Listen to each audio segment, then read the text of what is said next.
All right, so thank you for the global tallies. Now, Omicron is making its presence felt here on the local front. For more on that, Yeon-seung joins me now. Yeon-seung, welcome back. Thank you for having me, Sunny. Right, so let's begin with the spread of Omicron here on the local front.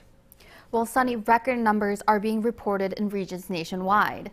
These include places where Omicron is already the dominant strain, like the city of Gwangju and Jeollanam-do Province. For example, Gwangju has 350 new local cases on Wednesday, topping 300 for the first time. And with Jeollanam-do Province reporting close to 160 cases, the southwestern region of Korea surpassed 500 cases, which is another first. The city of Pyeongtaek in Gyeonggi-do Province found 90% of their analyzed local case samples to be Omicron. The city combed out more than 300 new cases, and Gyeonggi-do Province, where Pyeongtaek is located, hit a fresh high with more than 22,400 new cases, as Soa briefed us earlier. Chungcheongbuk-do Province also saw more than 170 local cases, punching in a new record high as well. The city of Daegu has also seen a case count of more than 350, and this is a number unseen since it was the epicenter of the virus in early 2020.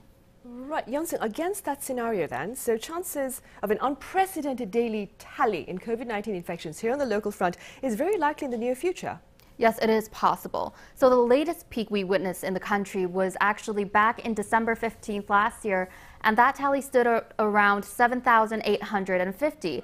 Authorities say that cases may top 7,000 by tomorrow by the earliest.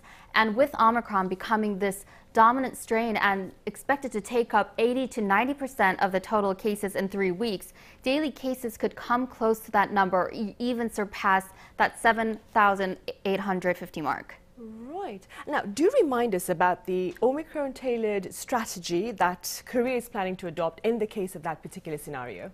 Right. So when cases hit 7,000, authorities are planning to pivot into this more faster and more efficient containment strategy. It will speed up contact tracing and prevention, strengthen quarantine on arrivals, and expand at-home COVID treatment for mild cases of Omicron.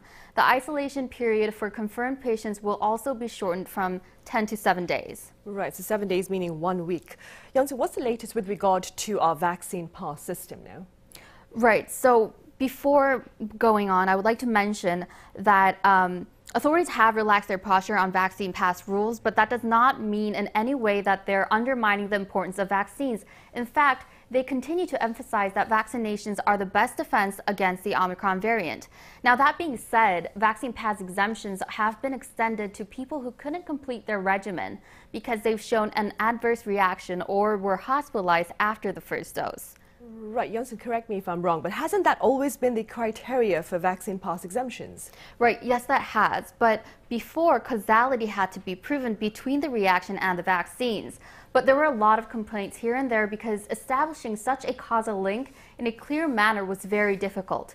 Now the government is granting exemptions to anyone who has experienced severe reactions or was hospitalized within 6 weeks of inoculation, even if causality cannot be proven. With this move, vaccine pass waivers will be extended to roughly 12,000 to 7,000 people. Right. And staying with that, who else could become eligible for these exemptions, Yeon-seung? Well, the exemptions could be extended to people with specific health conditions. For example, health authorities are considering to include in the list people with Guillain-Barré syndrome, which is a rare immune disorder, and people with cerebral venous sinus thrombosis, which is a blood clot in the brain.